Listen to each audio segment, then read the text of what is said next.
ഇരിട്ടി പ്രകൃതി കരിയർ ഗൈഡൻസിൽ 2 ദിവസം നീണ്ടുനിൽക്കുന്ന ഓണാഘോഷ പരിപാടികൾക്ക് തുടക്കമായി. പ്രകൃതി വിദ്യാനികേതൻ പ്രിൻസിപ്പൽ വത്സൻ തില്ലങ്കേരി പരിപാടികൾ ഉദ്ഘാടനം ചെയ്തു.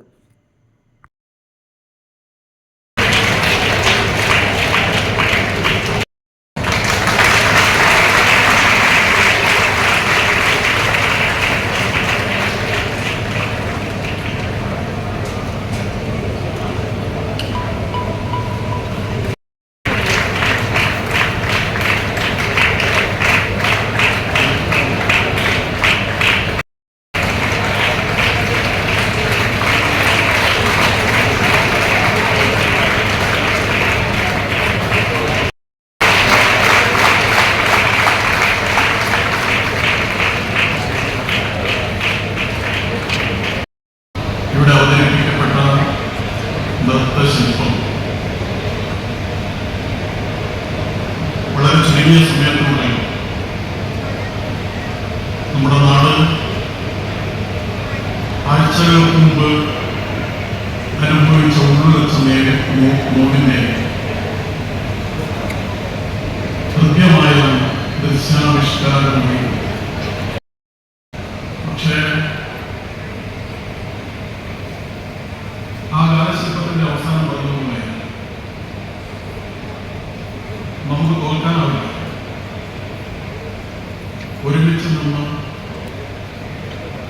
ഈ പ്രതിസന്ധിയെയും നാം മറികടക്കുമെന്ന സന്ദേശമാണ്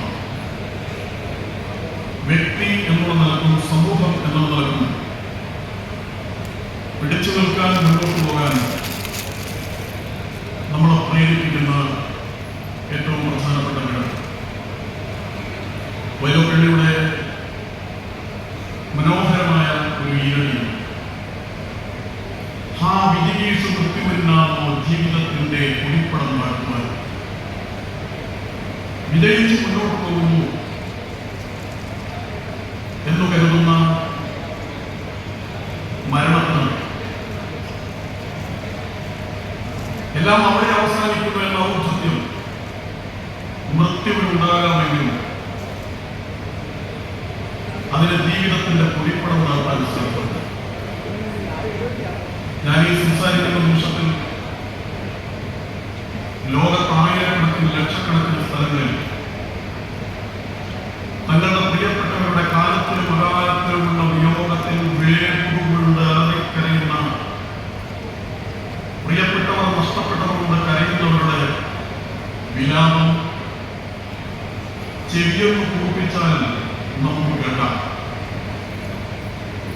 മരണം എല്ലായിടത്തും നടക്കുന്നു. അഹങ്കാരത്തോടുകൂടി എല്ലാവരെയും കീഴടക്കിയെന്ന ഔദ്ധത്യത്തോടുകൂടി. പക്ഷേ വളരെ ഉത്സുകമായ ഒരു കാര്യം, അതേ നിമിഷത്തിൽ തന്നെ ലോകത്തെല്ലായിടത്തും ഭൂമിയിലേക്ക് പറന്നു വീണാൽ തന്നെ എന്തിനാണ് ഇത്രയും വൈകിച്ചത് എന്ന കുഞ്ഞു പ്രതികാരത്തോടുകൂടി കൈമുഷ്ടി ചുരുട്ടി കരയുന്നവരുടെ കുഞ്ഞുമക്കളുടെ പിറവിയെടുക്കുന്ന കുഞ്ഞുമക്കളുടെ എണ്ണം ഈ മരിച്ചു പോകുന്നവരുടെ എണ്ണത്തെക്കാളും കൂടുതലാണ്. അതുകൊണ്ട് മൃത്യു ജയിക്കുന്നില്ല. പിറവിയുടെ മാധുര്യം മരണത്തിന്റെ വേദനയെ കരിയിച്ചു കളയുന്നു. തീർച്ചയായും ആഘോഷങ്ങളും ഉത്സവങ്ങളുമെല്ലാം രൂപപ്പെട്ടു വന്ന സാഹചര്യവും തന്നെ പഴയകാലത്ത് പ്രകൃതിയുടെ മാറാരോഗങ്ങളുടെ തീരാവ്യാധികളുടെ ആക്രമണത്തിന് ശരഭ്യമായി പലപ്പോഴും അടിപതറിപ്പോകുന്ന സമ്പൂർണ്ണ നാശത്തിലേക്ക് വിഭജിച്ചു പോകുമെന്ന് കരുതുന്ന സന്ദർഭങ്ങളിൽ പ്രതീക്ഷകളിൽ ചിലത് ബാക്കിയുണ്ട് എന്ന് മനുഷ്യനെ ഓർമ്മിപ്പിക്കാൻ അവൻ രൂപകൽപ്പന ചെയ്ത അതിജീവനത്തിന്റെ മഹോത്സവങ്ങളാണ് പിന്നീട് ആഘോഷങ്ങളായി മാറുന്നത്. ഓണത്തിനും തിരുവോണത്തിനും അത്തരമൊരു അതിജീവനത്തിന്റെയും പ്രതീക്ഷയുടെയും കഥയാണ് പറയാറുള്ളത്. എൻ വി കൃഷ്ണവാര്യർ അദ്ദേഹത്തിന്റെ ഒരു കവിതയിൽ ഉള്ളത്തിൽ കള്ളക്കടന്ന് എങ്ങനെ മഞ്ഞോണം പുലരാൻ എന്ന് പറയുന്നു. അല്പം നിഷേധാത്മകമാണ് ആ ചിന്ത. ഇപ്പോഴും അങ്ങനെ ഒരു അവസ്ഥയുണ്ട്. ഉള്ളത്തിൽ കള്ളക്കടക്കണം. കാലം തെറ്റി പെയ്യുന്ന മഴയും കാലാവസ്ഥയുടെ വ്യതിയാനവും നമ്മുടെ ആഘോഷത്തിലൊക്കെ പരിമിതപ്പെടുത്തുന്നുണ്ട്. പ്രകൃതി അങ്ങനെയാണെന്ന് കരുതാനേ നിവൃത്തിയുള്ളൂ. ഭൂമിക്കൊരു ജനനീയത്തിൽ ഓരോ പറയുന്നത്, ഉമന്റെ മുളനായി പേടിപ്പെടുത്തു നീ, ഉയിലിന്റെ കൂകലായി പേടി തീർക്കുന്നതും തന്നെ. ഒരു ഭാഗത്ത് പേടിപ്പെടുത്തുമ്പോൾ മറുഭാഗത്ത് ഒരമ്മയെ പോലെ സ്നേഹവസ്ത്രമായി ഉയിലിന്റെ കളകാരണത്തിന്റെ രാഗലോലുപതുകൊണ്ട് നമ്മൾ ആളിക്കാൻ പ്രകൃതി അമ്മ എന്ന അമ്മ വരവയായി കൂടെ തന്നെയുണ്ട്. എന്നത്തെക്കാടിന്റെ വളരെ പ്രസിദ്ധമായ ഓണക്കഥയിൽ ഇങ്ങനെ പറയുന്നു: നന്ദി തിരുവോണമേ നന്ദി, നീ വീണ്ടും വന്നത്. അടിമണ്ണിളകി കടയിളകി ചെരിഞ്ഞു നിൽക്കുന്നൊരാ കുഞ്ഞു കുമ്പയിൽ ചെറുപുഞ്ചിരിയായി തിരുവോണമായി വന്നതിന് നന്ദി തിരുവോണമേ നന്ദി. അതൊരു പ്രതീക്ഷയാണ്. അടിമണ്ണിളകി കടയിളകി ചെരിഞ്ഞു നിൽക്കുന്ന ഒരു കുഞ്ഞു കുമ്പയിൽ വിരിഞ്ഞ പുഞ്ചിരിയായി ഈ വർഷം തിരുവോണം വന്നിരിക്കുകയാണ്. ഓരോ വട്ടവും ഓണക്കളിയുടെ താളമയഞ്ഞിടുന്നു നമ്മൾ. ഓണനിലാവൻ പുടവെടുത്താൽ അമ്മയ്ക്കിന്നും പുതുലാവണേ എന്ന് പറയുന്നു. നമ്മുടെ ഉത്സാഹവും ആവേശവും കിട്ടുമായേക്കാം. പക്ഷെ പ്രകൃതി അവിടെ ഈ ഓണത്തെ വരവേൽക്കാൻ ലാവണ്യവതിയായി നിൽക്കുകയാണ്. എവിടെ നോക്കിയാലും പ്രകൃതിയുടെ ഹരിതാഭ, വിടർന്ന് പരിമളം തൂകുന്ന പൂക്കൾ, വിരുന്നു വരുന്ന കിളികളുടെ അപവാരങ്ങൾ, ആഘോഷത്തോടെ ആനന്ദത്തോടെ നിർത്താതെ നടത്തുകകൾ ചാലുകളായി മാറി അഴുക്കുകളെല്ലാം ഒലിപ്പിച്ച് കളഞ്ഞതിന് ശേഷം പാരിശുദ്ധതയോടെ വളർന്ന കൈത്തോട് പ്രകൃതി കാത്തു നിൽക്കുകയാണ്. ഈ ഓണത്തെ കൃത്യമായി വരവേൽക്കാൻ പ്രതീക്ഷയാണ് ഓണം. ഈ മഹോത്സവത്തിന്റെ അതിൽ പരിപാടികൾ അവതരിപ്പിക്കാനൊക്കെയുള്ള വെമ്പൽ കാത്തു നിൽക്കുന്നതിനോട് കൂടുതലൊന്നും പറയാനില്ല. പക്ഷെ പ്രതീക്ഷ അതാണ് നമ്മളെ മുന്നോട്ട് നയിക്കുന്നത്. രണ്ടാമത്തെ വായ്പത്തിൽ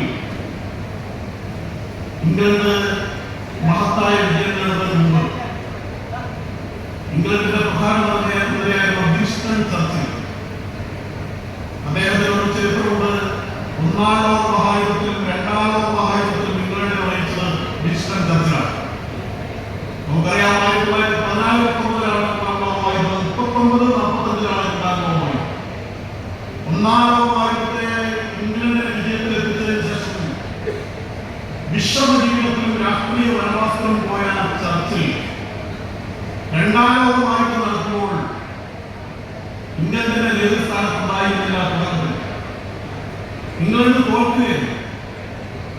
പക്ഷെ ആ സമയത്ത് ഇംഗ്ലണ്ടിലെ ജനത ചർച്ചിലിനെ തിരിച്ചു പിടിക്കാൻ ആവശ്യപ്പെട്ടു. ചർച്ചിലിനെ തിരിച്ചു പിടിച്ചു. അപ്പോഴേക്ക് ഇംഗ്ലണ്ടിന്റെ സൈന്യത്തിൽ പാതിയും തോറ്റു പിന്മാറി. ചർച്ചിൽ അസാമാന്യമായ വാക്സ്മരണയുള്ള ഉജ്ജ്വലമായ ഒരു വാർത്തയായിരുന്നു. സൈന്യത്തെ വിളിച്ചുകൂട്ടി അദ്ദേഹം നടത്തിയ അതിഗംഭീരമായ ഒരു പ്രസംഗം, വാക്കുകൾ തീവ്രങ്ങളെ പോലെയാക്കി മാറ്റുന്ന ചർച്ചിലിന്റെ ആ പ്രസംഗത്തിൽ മനസ്സിടിഞ്ഞു പോയ ഇംഗ്ലീഷ് സൈന്യത്തെ തിരിച്ചുകൊണ്ടുവന്ന് ഞങ്ങൾ കടപ്പുറത്ത് വെച്ച് യുദ്ധം ചെയ്യും, വയലുകളിൽ വെച്ച് യുദ്ധം ചെയ്യും, പടക്കോപ്പുകളും എടുത്ത് പടക്കുടിയങ്ങളിൽ വന്ന് യുദ്ധം ചെയ്യും എന്ന് വെല്ലുവിളിച്ചുകൊണ്ട് ചർച്ചിൽ നടത്തിയ പ്രസംഗത്തിലൂടെയാണ് പുലിക്കുട്ടികളെ പോലെയായി മാറി ആംഗലേയ സൈന്യം കുതിച്ചു ചെന്ന് എതിരാളികളെ പകർത്ത് ധരിപ്പണമാക്കിയിട്ട് ഇംഗ്ലീഷ് സൈന്യത്തിന്റെ വിജയം കൈപ്പിടിയിലെടുത്ത് മുട്ടിയത്. ഇംഗ്ലീഷ് ചർച്ചിൽ ലോകപ്രസിദ്ധരായിരിക്കുന്ന സമയം ആ കാലഘട്ടത്തിൽ അദ്ദേഹം പഠിച്ച ഗ്രാമപ്രദേശത്തെ ഒരു ചെറിയ സ്കൂളിലെ 75ാം വാർഷികം വരാൻ പോവുകയാണ്. വാർഷികത്തിലൂടെ കുറിച്ച് ആഘോഷിക്കാൻ വേണ്ടി നാട്ടിലെല്ലാവരും ഒരുമിച്ച് കൂടി. ആരെയാണ് മുഖ്യാതിഥിയെ ക്ഷണിക്കേണ്ടത് എന്ന് ചർച്ച നടക്കുകയാണ്. പെട്ടെന്ന് അവിടുത്തെ പഴയ ഹെഡ്മാസ്റ്റർ ഒരാശയം പറഞ്ഞു, നമ്മുടെ ചർച്ചിലൂടെ പഠിച്ചത് നമുക്ക് ചർച്ചിൽ നോക്കിയാലോ എന്ന്. അപ്പോൾ ബാക്കിയുള്ളവർ പറഞ്ഞാൽ നടക്കുമോ, അദ്ദേഹം വലിയ മനുഷ്യരാണ്, തിരക്കൂല ആളാണ്, ഈ ഹെഡ്മാസ്റ്റർ നമുക്ക് ശ്രമിച്ചു നോക്കാം. അങ്ങനെ അവര് ചർച്ചിനെ കാണാൻ പോവുകയാണ്. ഈ ഹെഡ്മാസ്റ്ററിനെ പറഞ്ഞപ്പോൾ ചർച്ചിന്റെ മുമ്പിൽ അടഞ്ഞ എല്ലാ വാതിലുകളും തുറന്ന് അദ്ദേഹത്തിന്റെ മുമ്പിൽ അവർ അറിയിക്കപ്പെട്ടു. ഈ ഹെഡ്മാസ്റ്റർ കണ്ടപ്പോൾ തന്നെ ചർച്ചിൽ ചിരിക്കാൻ തുടങ്ങി, പുഞ്ചിരിക്കാൻ തുടങ്ങി. കാര്യം അവതരിപ്പിച്ചു. ചർച്ചിൽ പറഞ്ഞു ഞാൻ നോക്കാം, അപ്പോഴും ചിരിക്കുകയാണ്. ചർച്ചിൽ പറഞ്ഞു ഞാൻ ചിരിക്കുന്നതിന് കാരണം എന്താണെന്ന് വെച്ചാൽ ഈ മാസക്കാലം എനിക്ക് പഴയ കാര്യങ്ങൾ ഓർമ്മയാണ്. കാരണം ഞാൻ നിങ്ങളുടെ സ്കൂളിൽ പഠിക്കുമ്പോൾ എഴുതിയ എല്ലാ വിഷയത്തിലും തോറ്റ കുട്ടിയാണ്. ഞാൻ ആ സ്കൂളിൽ പഠിക്കുമ്പോൾ മാരി പോക്കനായിരുന്നു. ഞാൻ സ്കൂളിൽ പഠിക്കുമ്പോൾ ഏറ്റവും വികൃതിയായ ആ വിദ്യാലയത്തിലെ ഏറ്റവും തെറിച്ച പ്രിയനെ. ഇതൊക്കെയാണ് എൻ്റെ മനസ്സിലൂടെ വരുന്നത്. ഞാൻ എന്താണ് അവരോട് പറയുന്നത് എന്ന് അവരോട് തമ്മിൽ ചോദിച്ചു. അപ്പോൾ ആ ഹെഡ്മാസ്റ്റർ അദ്ദേഹത്തോട് പറഞ്ഞത്, അടുത്ത തലമുറ ഏറ്റവും നന്നായി പ്രതിഫലിക്കുന്ന ഏറ്റവും മനോഹരമായ ഒരു പ്രശ്നമാണ് ഞങ്ങൾ പ്രതീക്ഷിക്കുന്നത് എന്ന് ഞാൻ നോക്കാത്തതിന് ചർച്ച പറഞ്ഞു. അങ്ങനെ ആ സ്കൂളിന്റെ വാർഷികാഘോഷം നടക്കുകയാണ്.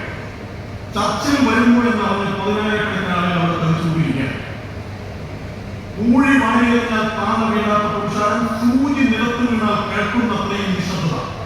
ചർച്ചിലിന്റെ പേര് വിളിക്കപ്പെട്ടു. അദ്ദേഹം മെല്ലെ നടന്നിതുപോലെ മൈക്കിന് മുമ്പാകെ തന്റെ ഓവർകോട്ടിന്റെ കീശയിൽ നിന്ന് പ്രസംഗക്കുറിപ്പെടുത്ത് മേശ ഈ കോഴിയുടെ മേലെ വെച്ചിട്ട് തന്റെ കട്ടിച്ചതുരക്കണ്ണടയിലൂടെ ജനാവലിയൊന്ന് വീക്ഷിച്ചതിന് ശേഷം അദ്ദേഹം സംസാരിച്ചു തുടങ്ങി.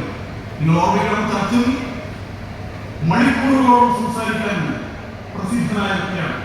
അദ്ദേഹത്തിന്റെ പ്രസിദ്ധമായ ഒരു പ്രയോഗം, 5 മിനിറ്റ് മുമ്പ് സംസാരിക്കണമെങ്കിൽ നിങ്ങളോട് 5 ദിവസം മുമ്പ് പറയണം.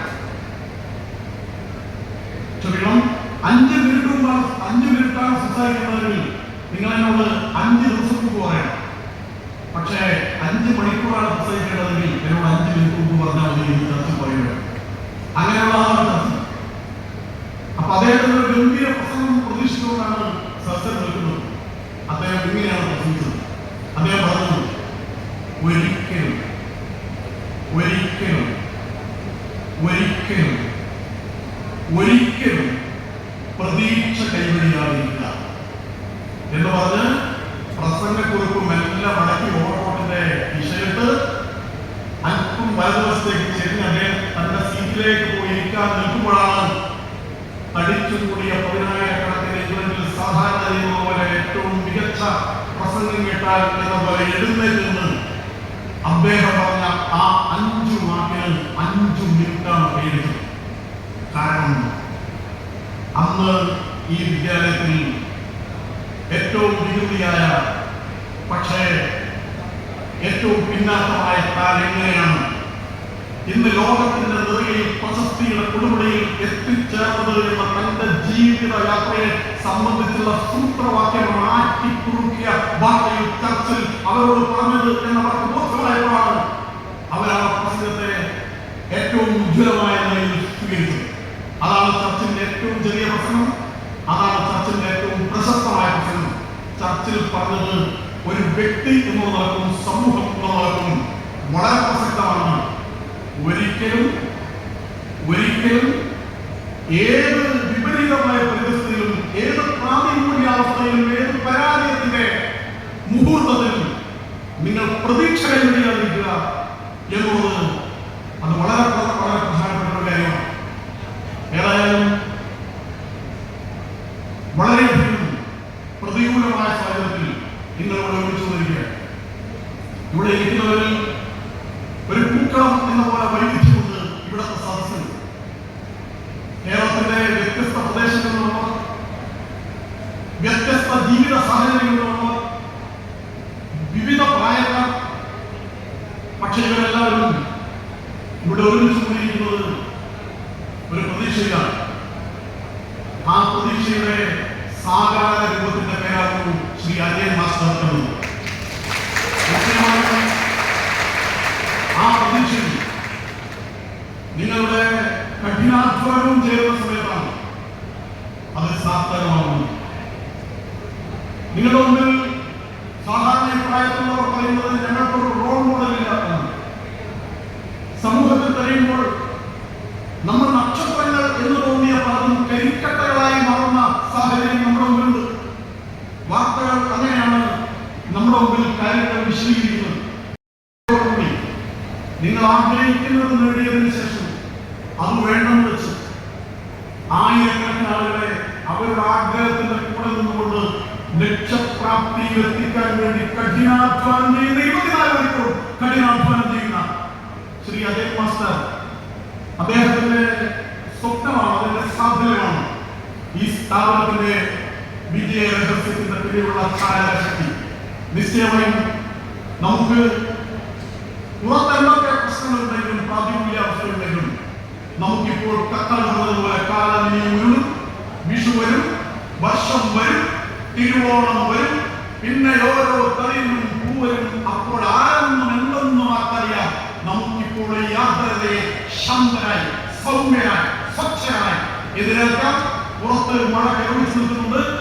നമുക്ക് മഴയോടുള്ള അഭ്യർത്ഥന, നമ്മൾ ആരംഭിക്കുകയാണ്. വേണമെങ്കിൽ മഴക്ക് കൂടെ ഈ പരിപാടി ഉദ്ഘാടനം ചെയ്താൽ. Pragati career guidance coordinator M Ajayan master അധ്യക്ഷത വഹിച്ചു. വയനാട് ദുരന്തവുമായി ബന്ധപ്പെട്ട് സംഗീത ശില്പം അവതരിപ്പിച്ചുകൊണ്ടായിരുന്നു ഉത്സവ പരിപാടികൾക്ക് തുടക്കം കുറിച്ചത്. തുടർന്ന് വിവിധ കലാപരിപാടികളും കായിക മത്സരങ്ങളും അരങ്ങേറി. ഉത്സവാഘോഷങ്ങൾ ഇന്ന് വൈകുന്നേരത്തോടെ സമാപിക്കും.